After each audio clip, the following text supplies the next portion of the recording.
Does it ever feel like you're a marketing professional just speaking into the void? But with LinkedIn ads, you can know you're reaching the right decision makers, a network of 130 million of them, in fact. You can even target buyers by job title, industry, company, seniority, skills, and did I say job title? See how you can avoid the void and reach the right buyers with LinkedIn ads. Spend $250 on your first campaign and get a free $250 credit for the next one. Get started at linkedin.com/campaign. Terms and conditions apply. You're listening to A Way with Words, the show about language and how we use it. I'm Grant Barrett. And I'm Martha Barnett. And in our part of the world right now, it's pretty hot, isn't it, Grant? Yeah, it sure is. In Fahrenheit, it's in the 80s. Yeah, it's way up there lately. And this has me thinking about expressions involving sweat. Do you have a favorite? Well, I've always thought that saying that women glow, they don't sweat, was always nice. And Yiddish schwitz, which even sounds like it's almost onomatopoeic. But, we were at a campground the other day in the beautiful country of San Diego County, and we were talking about this weather. And I was saying, well, at least the humidity's low, because I perspire a lot. And they all laughed. I was like, did? What? Perspire? It's a word. But, I guess it's just a little too fancy for some people. Perspire. I perspire. It's called perspiration. Yeah. It's a little elevated, I guess. You don't put on an anti-sweat roll that you buy No, at that's the true. That's true. drugstore, right? It's an anti-perspiration roll. Well, of course, there's also, I'm sweating buckets or I'm sweating like a sinner in church. But Spanish speakers have a great expression. It's sudar como un pollo, which, of course, means sweat like a chicken. Wait, do chickens sweat under all those feathers? And, well, no, and they don't perspire either, I don't think. But if you glow. Picture a chicken on a rotisserie, a rotisserie chicken. That's right. When they're spinning, they are definitely schwitzing. The fat is coming through the skin. Right. Those juices, yeah. But I also like a couple of terms in Dutch. There's one that translates as I'm sweating like an otter, which is kind of cute, because usually when you they see come otters, up, all that hair, it's still covered with water. They look like they've been working hard. And Yeah, they have been, because they're busy little Right. guys. Right, they're shiny. But I think my favorite is a Dutch expression that translates as I'm sweating little carrots. Oh, little carrots. That sounds painful. Well, funny you should mention painful because the Dutch word for little carrots is pintjes, which sounds sort of like the Dutch word for pints. And so it may be that those two words got combined to Right, form. a little bit of wordplay. Sweating pints makes sense. Sweating carrots does not, but sweating carrots is funny. Yeah, it sounds painful. Well, what do they say when you're perspiring or glowing or sweating or schwitzing out your way? Let us know. Toll free, text or call in the United States and Canada, 877-929-9673. And if you're somewhere else in the world, you can find lots of ways to reach us on our website at waywardradio.org. Hello, you have A Way with Words. Hi, my name is Eden Braun. I'm from Havertown, Pennsylvania. Havertown, or outside of Philly? Outside of Philadelphia, right on the main line. Gotcha. Welcome to the show, Eden. What can we do for you? So I had a question. My mother, Joyce Brock, used to use an expression, fair to Midland, and I've often wondered about that. It would go something like, how are you doing? And my mom would say, fair to Midland. So I guess my question is, where's Midland? What does it mean to be fair to Midland? Is that good or bad or so-so? Was she from the Philadelphia area originally? No. So my mom, born and raised in kind of the Illinois area, and then met my father and then started the family out on the West Coast in Oregon. Gotcha. Was she from Southern Illinois? I think it's south of Chicago. Oh, south of Chicago. Gotcha. Okay. Yep. All right. Oh, fair to Midland, Martha. Yeah, and Eden, I'm wondering, do you have any idea how she might have spelled that last word? Funny you should ask. So my husband Jim and I debate, is it Midland or my ears poor, and is it Midling? Well, yeah, your ears are just fine because people say this both ways. And it's so interesting to me that this is a question that comes up again and again and again. People want to know, why does fair to Midland mean, pretty good? You might say, hey, how you doing? Fair to Midland? And it goes back to the 15th century in Scotland. The term middling, middling, meant average or acceptable, not too great, not too terrible, just right in the middle, middling. And over time, this term middling has just come to mean exactly that. And there was an old system of grading agricultural products. You might describe them as fine or fair or middling. And we're talking about rice or cotton or livestock. There were different ways of talking about the quality of those items. And so people would use the term fair to middling to refer to those qualities. And what's also interesting is the Midland part, Midland, Midland being a place in West Texas, has gotten adopted by a lot of people just kind of jokingly in Texas, talking about fair to Midland, meaning something that's also kind of, so-so, average.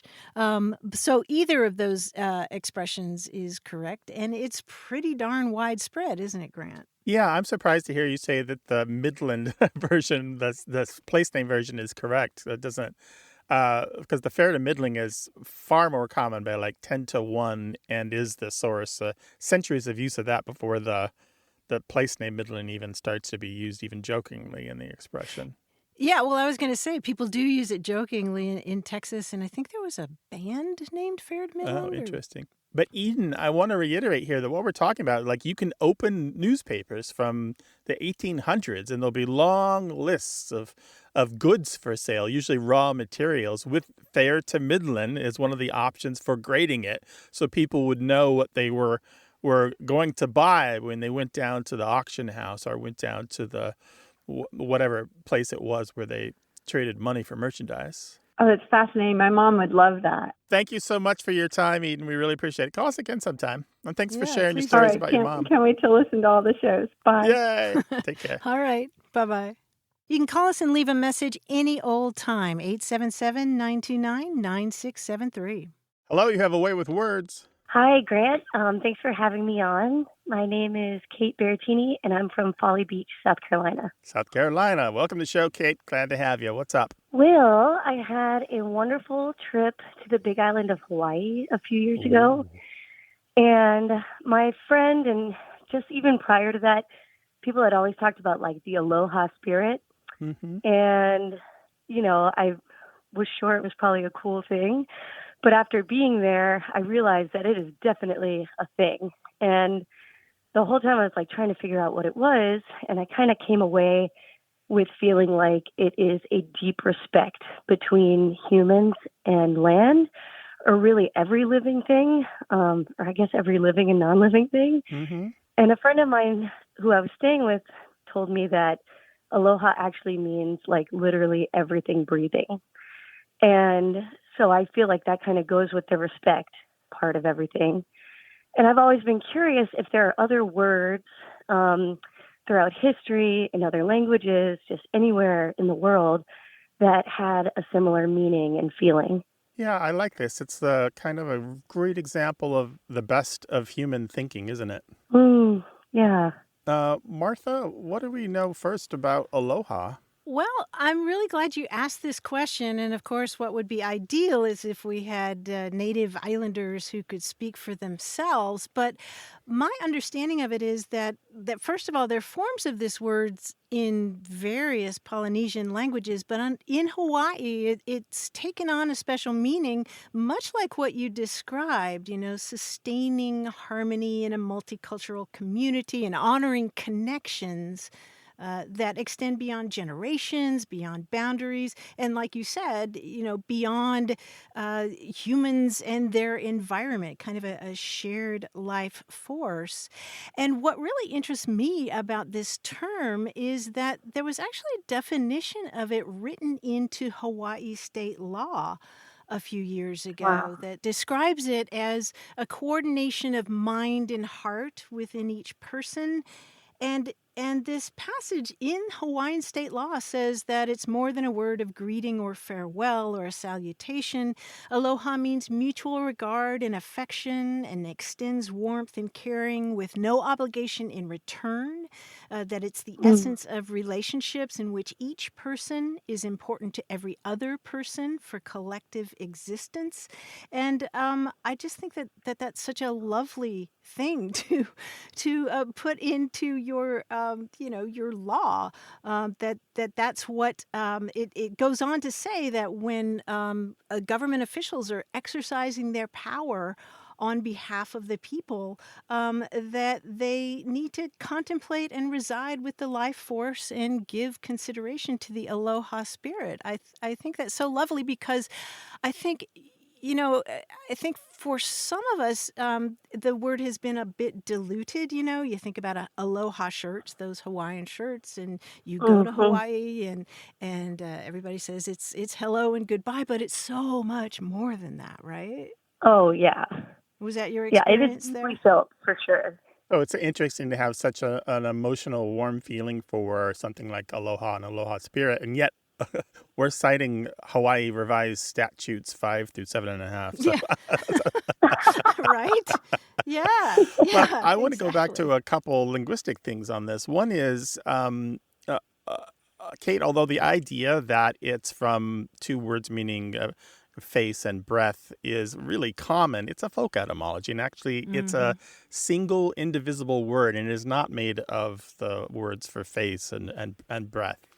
And we know this because of what Martha said, that there are all these similar words in other Polynesian languages, such as Maori and Samoan and Tahitian, and a bunch of others throughout the Pacific. I don't know if you were aware that many of the Polynesian languages are related and can be proven to be related, which shows great travels in ancient days across the big ocean. So that said, it doesn't take anything away from aloha and the idea. I want to go back also to, you mentioned who else has this. Well, it is incredibly common for the great thinkers of many cultures to come up with an idea of unity and respect for each other and respect for the earth and respect for all life. But I think the most similar to me, Martha, would be in Hebrew and Arabic, the shalom and salam, both of them meaning peace, basically, and used for hello and goodbye, like aloha. Wow, that is so beautiful. Holy smokes. But, even a variety of African languages and in Sanskrit and a bunch of Native American languages often have many ideas about unity and family and mutual respect. And it's, all the great thinkers of the world in every culture have eventually come to the same conclusion. And sometimes it's expressed easily and sometimes it's more complex. Thank you both so much. Thank you. Okay. Take care now. Thank you. Bye-bye. Your language questions are always welcome. Toll free, 24 hours a day in the United States and Canada, 877-929-9673. Or if you want to find another way to reach us, go to our website at waywardradio.org. Stay put. We'll be right back to untangle the web of English.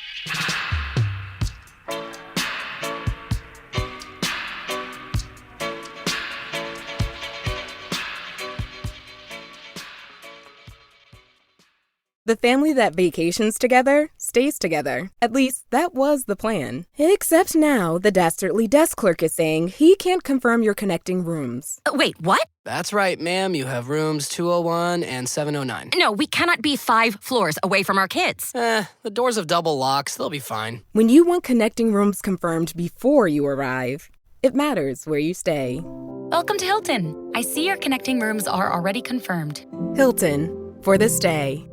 You're listening to Away with Words, the show about language and how we use it. My name is Grant Barrett. And my name is Martha Barnett, and stepping off his hovercraft full of eels is our quiz guy, John Chinesky. Welcome, John. Well, the only way to correctly power a hovercraft is eel power, by the way. So here I am, unfortunately, now I smell like eels, but that's fine. You guys can't tell anyway. My latest side gig is writing anthems.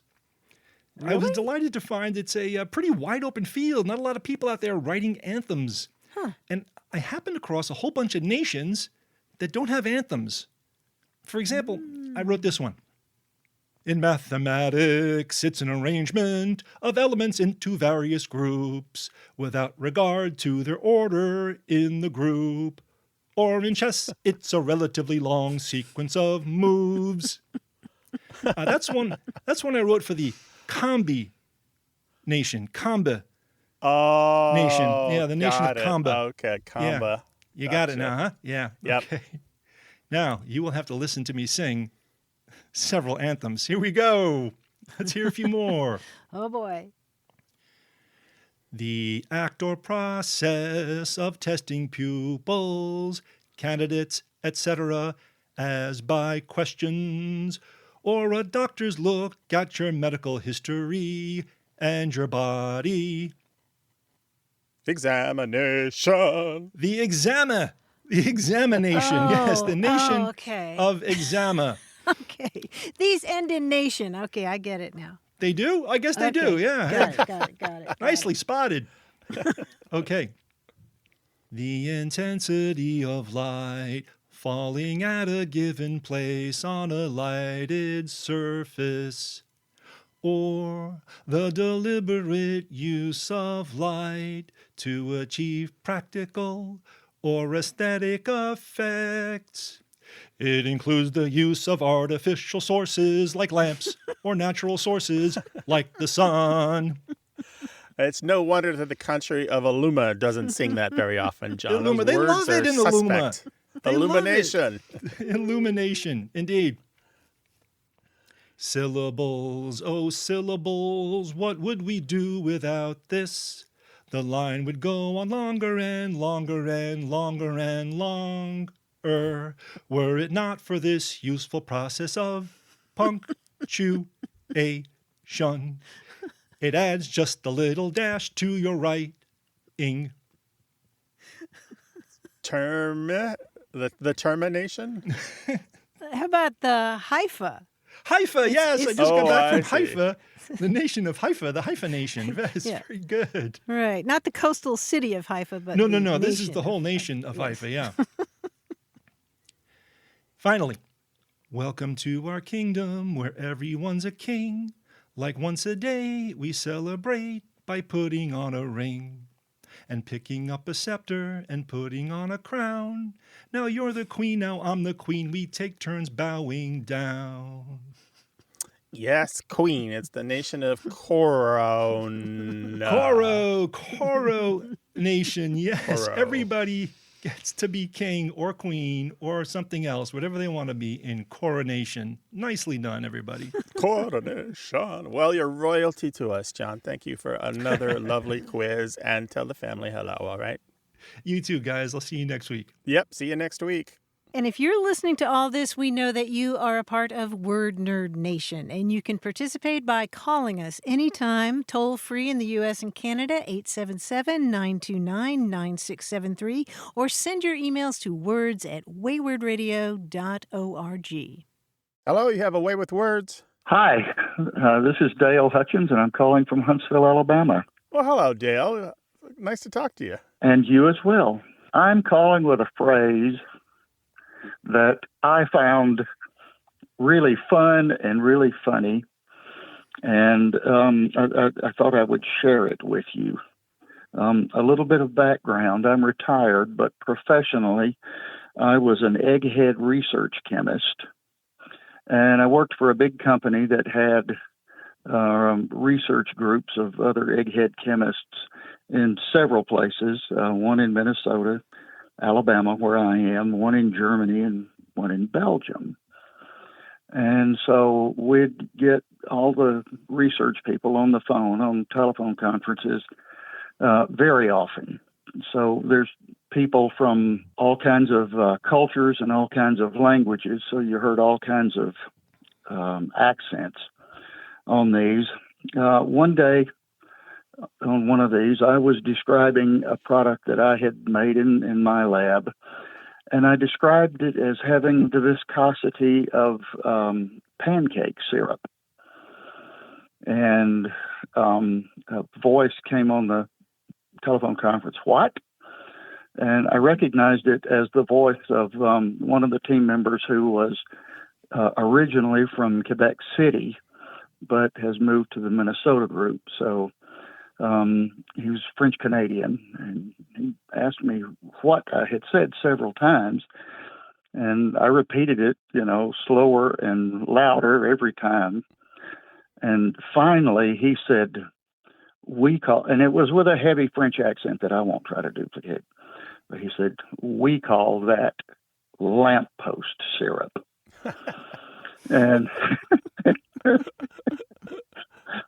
and when I obviously didn't know what he was talking about, he explained that that syrup was not like real maple syrup as they had in Quebec, and so it was so bad that it was like it was tapped from lampposts instead of trees. So anyway, it was really fun. I expect it's fairly regional, but I just wanted to share it with you. Yeah, that's wonderful, Dale. And I'm interested that he said lamppost and not like telephone pole or utility pole syrup. He said lamppost, huh? No, he said lamppost syrup. How interesting, because there is an expression that is used in Quebec, sirop de poteau, which means pole syrup, sirop de poteau. And it refers to like telephone poles or utility poles that are made of wood.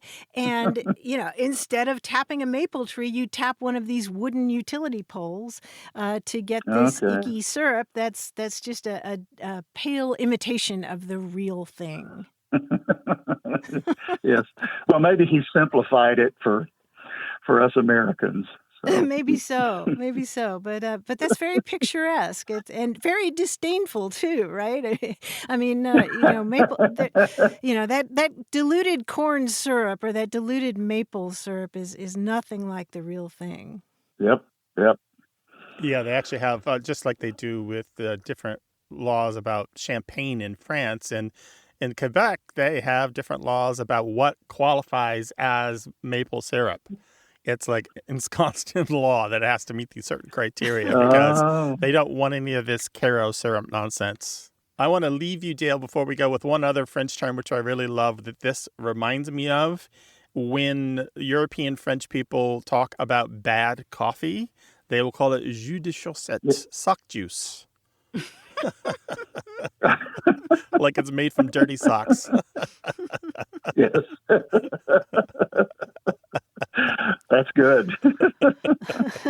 Well, thanks for your time. Yeah, our pleasure, Dale. It was real nice talking to you. Take care of yourself, all right? Thanks so much for calling, Dale. Y'all as well. Bye-bye. All right. Bye. Take care. How do they make fun of food out your way? We'd love to hear your idioms and slang. 877-929-9673.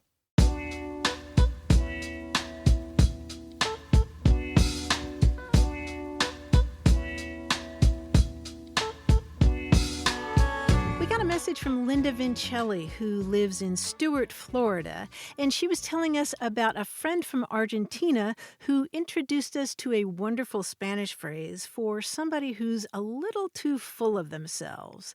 The phrase is La última Coca-Cola del desierto. They think that they're the last Coca-Cola in the desert. That's perfect. How wonderful. Somebody who is just too big for their britches. I noticed that you said full of themselves, which is its idiom on its own.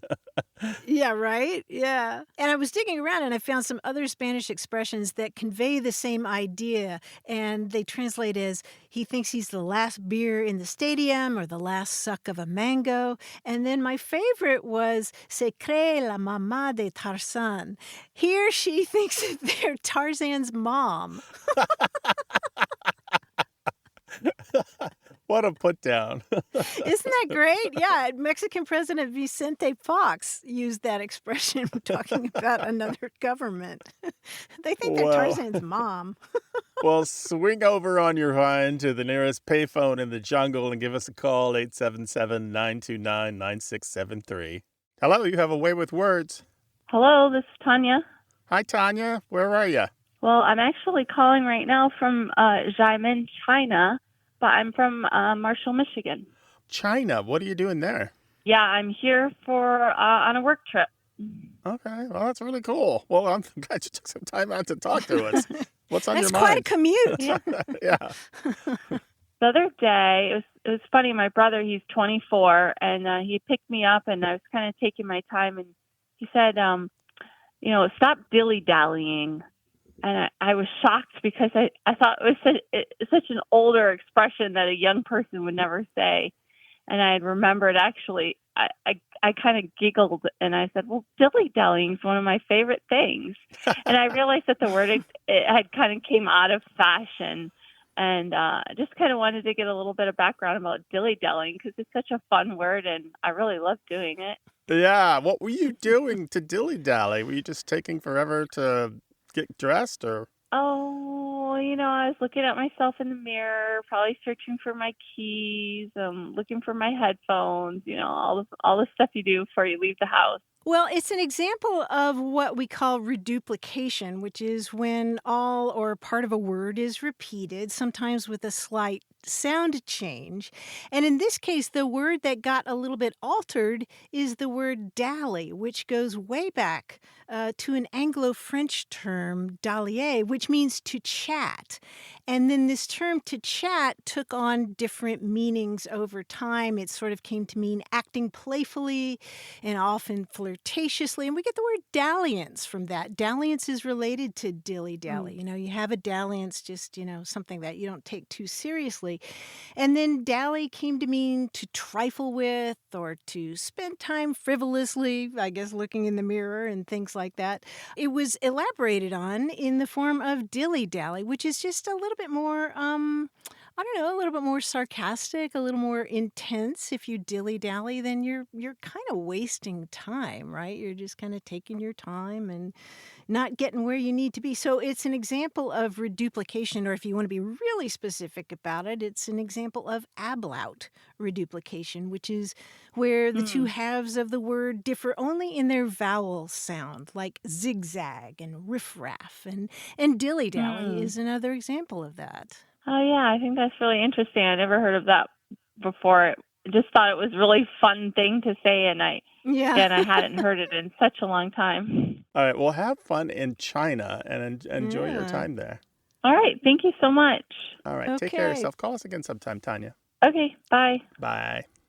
If you're wondering about a word, we'd love to chit-chat with you about it. So don't dilly-dally. Call us 877-929-9673. We take calls from all over the world, and you can find out how to reach us on our website at waywardradio.org/contact.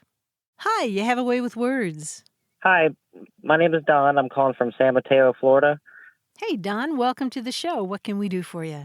Okay, so growing up, whenever Christmas or a birthday was approaching, I would ask my mom, what did she get me for Christmas? And she would reply, I got you a Fosteris. And after pressing, she would say that it's bigger than a Breadbox and smaller than an elephant. Wait, Fosteris. Can you give us your best spelling for that? The best spelling I've come up with is Fastareus. Fosteris, and it's bigger than a breadbox and smaller than an elephant. That limits it. That could be so that many is things. so unhelpful. Yeah, parents are always unwilling to give precise answers to nosy children. Did you find out more about Fosteris, and did anyone else in your family use it? My mom heard it from her mom, and then my grandma said that she heard it from her dad, and her dad would use it in everyday instances. Like the cars broke down, the Fosteris is broken. So like doohickey or thingamajig. Right, exactly. So like a generic replacement noun. Okay. The weird thing about Fosteris is it reminds me of an Irish word that shows up in English, not that common, dialects in the UK. But the verb in English is fooster, and you can also have foostering, or the noun foosterins, which means fuss or bustle or fluster, and they're all about fussing or fidgeting or, doing purposeless, idle actions, fumbling about. And I just wonder if that's what the word originally meant, if maybe it did come from Irish, Irish Gaelic, and meant, we're not doing much of anything, but I'm going to give you a complicated word that sounds like Latin. Right. But the bigger than a breadbox and smaller than an elephant, now that one's got quite a pedigree. It comes from a famous television show and television show host. The show is What's My Line, and the host was Steve Allen. And in his autobiography, he talks about the day he was first used the phrase, January 18th, 1953. He's the guy who coined it, apparently, and he's the guy who popularized it. And it was like one of his calling card expressions, because after he said, when he was trying to narrow down a bunch of particulars, after he asked somebody, is it bigger than a bread box? People just were so tickled by the expression and began to tease him about it. And it became this kind of pat set phrase for a generation, so that when you played 20 questions with your friends or family, you wouldn't start with, is it animal, vegetable, or mineral? You would say, is it bigger than a bread box? Oh, okay. And so the last part about and smaller than an elephant, I think, is an innovation, a new add-on, but it makes it so much even better, I think. Bigger than a bread box and smaller than an elephant. That's only 10 or 15 billion things. Exactly. Yeah, Don, did your family have a bread box? Ours didn't. We just put the rainbow bread No, on we the did counter. not. And do you know what one is? Do you know what a bread box is? Oh, yeah, I know what a bread box is for sure. All right, so just tell us. So for those who don't, because we've got all generations and all ages on the line. Bread box is a little bit bigger than a loaf of bread, has a door or a slide that opens up, keeps your bread from your critters. Yeah, exactly. There Yeah, you you don't go. want the mice or ants in there, and also keeps it Yep. fresh. But that's what we know about those expressions. I hope it was helpful, Don. Absolutely. That was awesome. I love the show. I listen to it all the time. Oh, it's our pleasure. Yeah, excellent. call us again sometime. Absolutely. Thank you so much. Bye-bye. Bye. Bye-bye. 877-929-9673.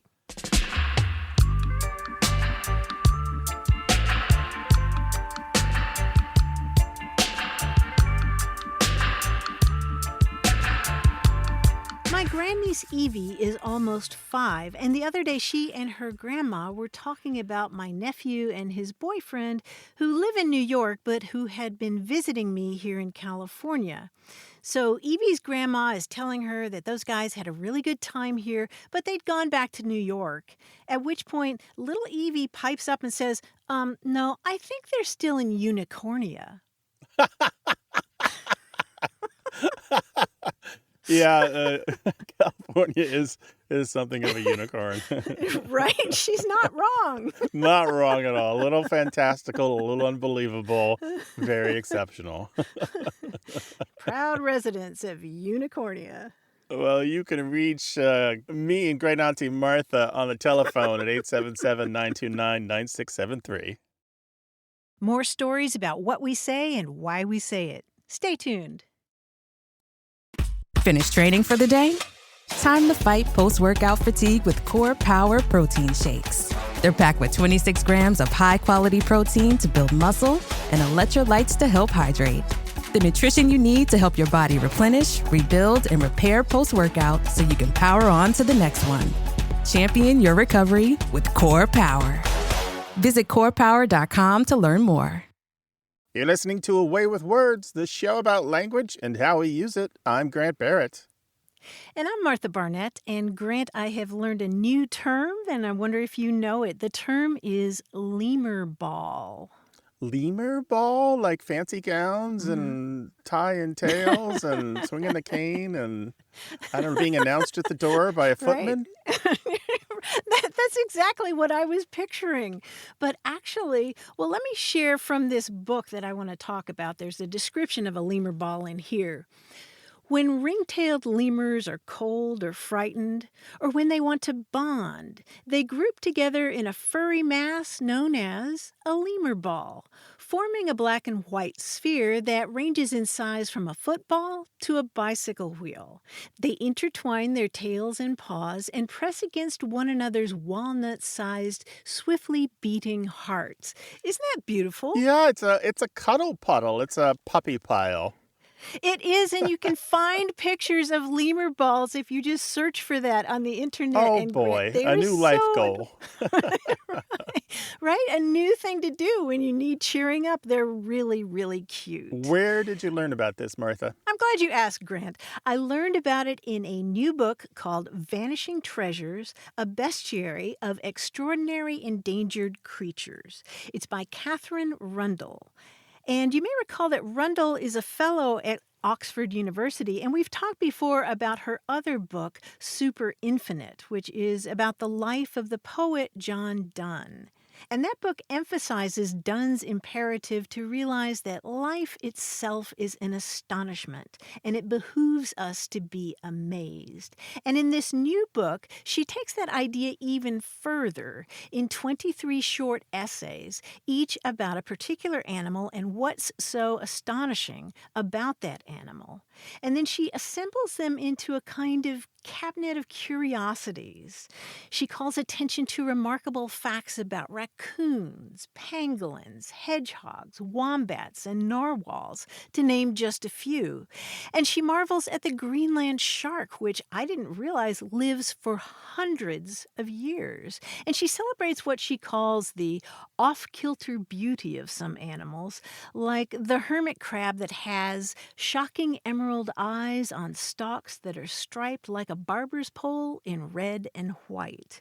So this is a beautiful little book, and it has poetic passages like that and tasteful illustrations.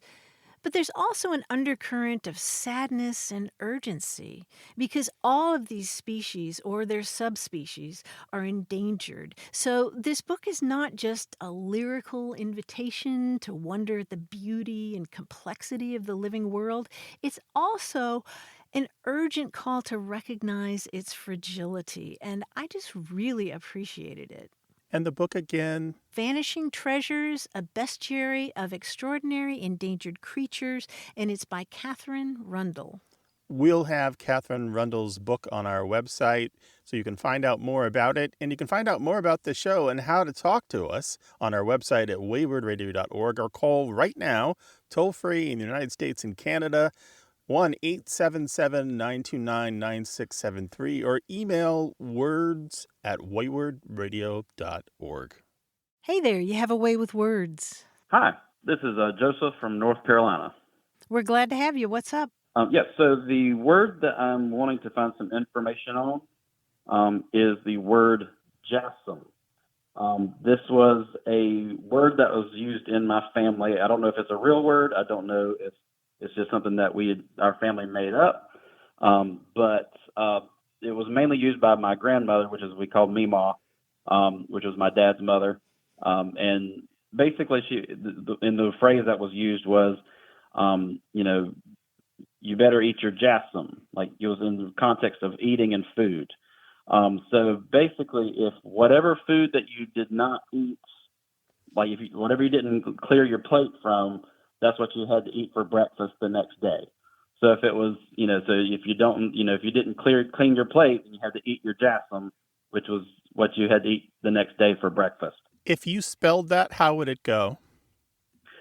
Oh gosh.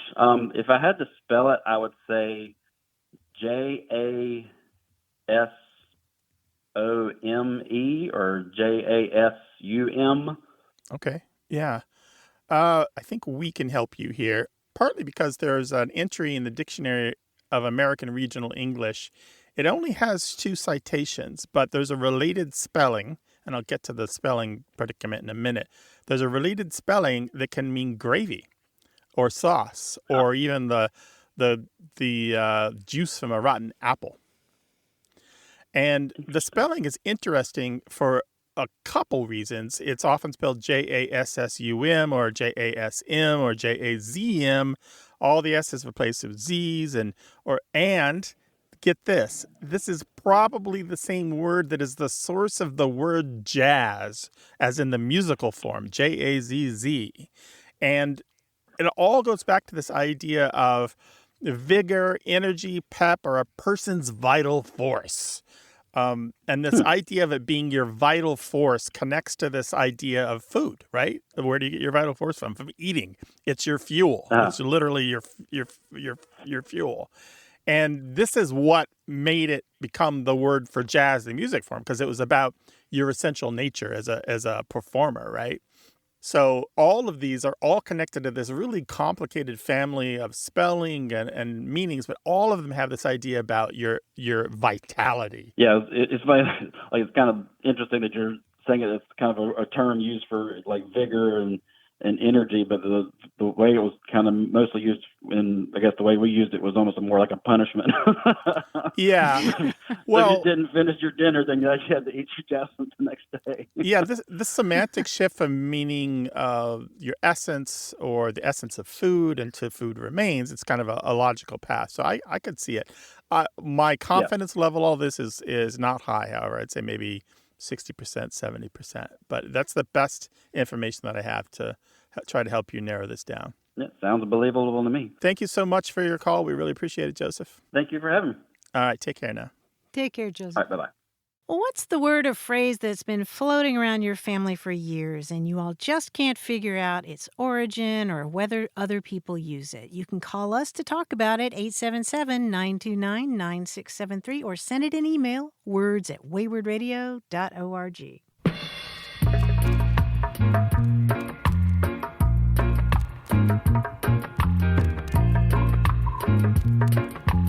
Heterological nouns are nouns that sort of don't sound like what they are. Heterological meaning other word or other symbol.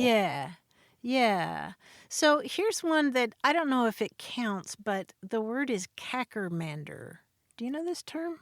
No, but it reminds me of kind of slangy dialect terms for being left-handed, cack-handed. Yeah, that's what I was thinking, or cackermander, like related to a salamander, but it's actually a term in England, a dialectal term that means friend. And I just, hey, cackermander, it doesn't work for me.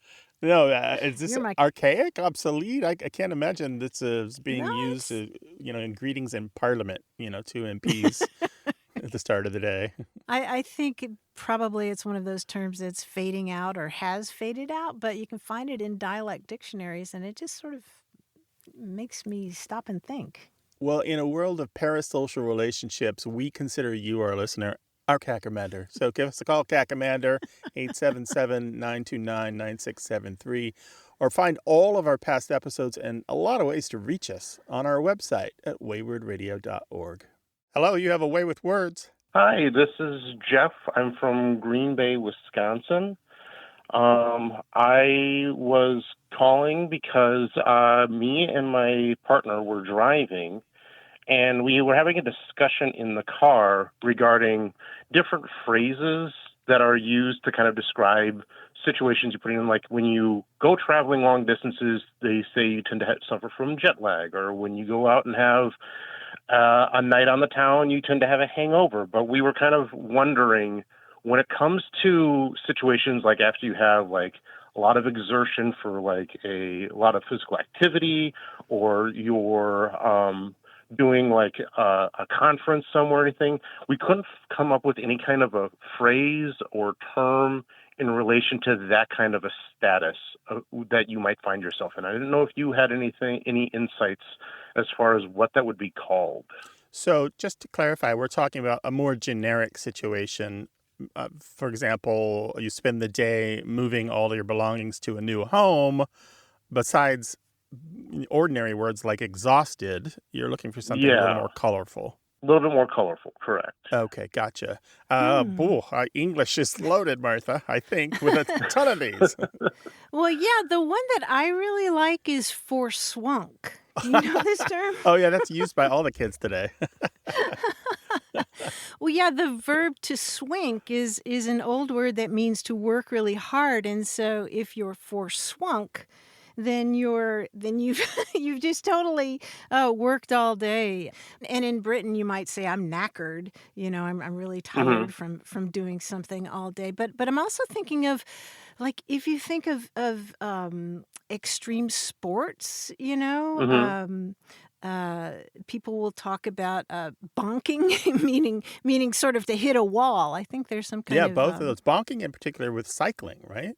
Yeah. But I tell you what, the term that I really like is from French.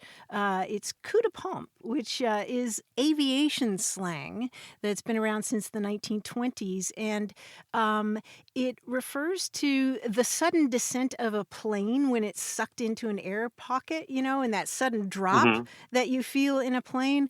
That's what I feel about 8 o'clock every night. I just sort of have this, I tell people that my bottom fell out. I think of like carrying a cardboard box that's got a lot of books in it, and it's a little bit wet on the bottom, and all of a sudden the bottom falls out. I don't know. That's what What's I the use. French phrase again? Coup de pompe. It's like a blow of the pump. Gotcha. So Martha, I was wondering if in your Southern heritage you have plumb tuckered out in there anywhere. Oh, sure. Yeah, plumb tuckered Or dog out. tired. Yeah, both of those. Yeah, for sure. So there are so many of these, Jeff. I mean, which direction do you want to go? Yeah. I know. I honestly love the first one, the forswunk. I'm looking forward to tell people that I'm just forswunk after moving stuff around my house or something. I'm like, I can't do anything. I'm forswunk from work yesterday. Sorry. We don't get many calls from Victorians, Jeff, but I'm glad you're here. Well, yeah, I like your notion, too, of after a conference or after a day at a conference. That it's so stimulating, but also so exhausting, But there's right? also like when you're almost there, almost worn out, like running on fumes is one I love. Or just out of gas is another one. Yeah. Speaking of aviation, I was just reminded of what flight attendants say, when they have had a long day and they go to their hotel room and they just want to slam click. They just want to slam the door, click it locked, and not talk to anybody, not see anybody, not serve any drinks, nothing. Just slam click. As a mostly introvert, I get that. I totally get that. Right, exactly. That's kind of my general term after work. I'm like, nope, done with peopling right now. I'm going to slam click for the day, I guess. Well, Jeff, I hope we haven't worn you out. Or shattered you. Yeah. He's wrung out like a sponge, Martha. Jeff, that's a little bit of what we know on the topic, but I'm sure our listeners will chime in with their favorites. Appreciate it. Thank you very much. Take care. Bye-bye. Bye, Jeff. Take care. Bye. 877-929-9673. Leave a message or go to our website and find out all about us and all of our past episodes at waywardradio.org. Hey there, you have a way with words. Hey, this is Jiffy from Atlanta, Georgia. My husband and I go with our 2 dogs to Maine for part of the summer. It was 10:30 the night before we were leaving to drive back home to Atlanta. And I had the dogs out to do their business. And I was cleaning up business from dog 1. And dog 2 comes running from the corner of the yard in the dark and is rubbing her face on the grass. Oh, no. And this is not normal behavior for her. And then, oh my gosh, y'all, I was enveloped is the only word for it, in this gasoline smell. And I was like, what have you gotten into? And she is not happy. And all of a sudden I thought, oh my gosh, you have gotten sprayed by a skunk. Mm-hmm. Yes. We are leaving at 8:30 the following morning. We are packed up. We're going to drive and be on the road for 2 hours. Or 2 hours, no, for 2 nights. With the 2 nights. stinkiest dog on the planet. Stinkiest dog on the planet. In the car with this said dog. And then how are we going to bring her into a hotel room? Oh, no. So anyway. Oh, no. So anyway, I was recounting this story to a friend. And I told her about, the dog's name is Moxie, about Moxie getting skunked. And I thought, as soon as it was out of my mouth, I thought, you know what? I haven't used that word in so long. When did I know this phrase? And then it hit me, like the stench, no. It hit me that the last time I used I've been skunked, getting skunked, being skunked, was when I was playing cribbage with my dad. Mm-hmm. let's talk about being skunked, but not just in cribbage, and many sports, including cribbage and table tennis and horseshoes and backgammon and dominoes and others. Being skunked is kind of related to the idea of the mercy rule. That is, there's a big enough point gap or scoring gap that the game is called for whoever's winning or whoever's leading, even if there's still time on the clock or if other rules for ending the match aren't even met. So it's just this whole idea of there's a stink on the game, so to speak, and you just got to quit it. And that's really where the figurative uses of skunked come about. You'll find in the 1840s in newspapers, people talking about one politician or one political party or another being skunked, meaning even though you couldn't quite put your finger on it, whatever had happened in the past had kind of ruined their reputation or had ruined their prospects.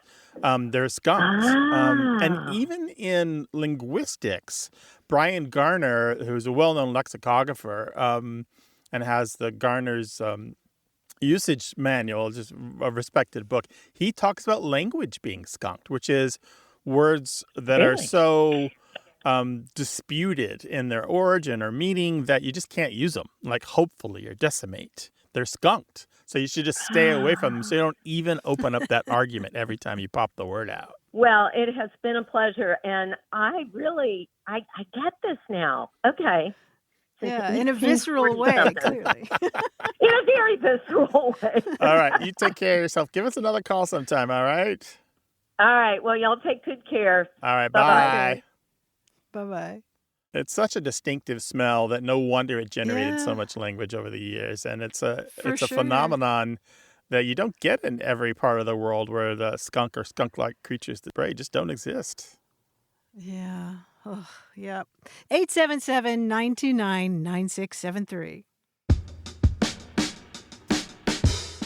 Away with Words senior producer is Stephanie Levine.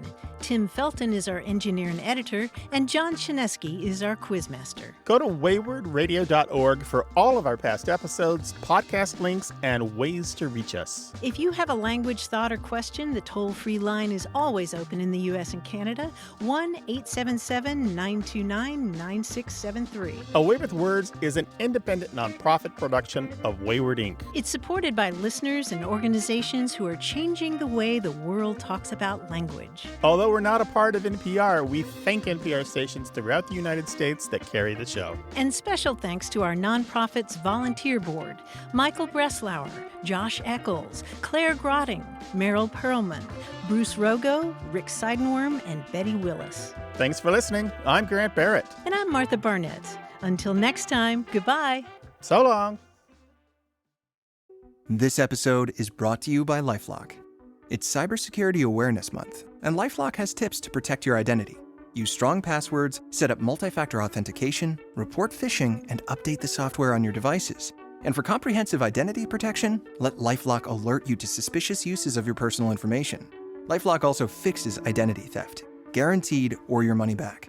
Stay smart, safe, and protected with a 30-day free trial at LifeLock.com/podcast. Terms apply.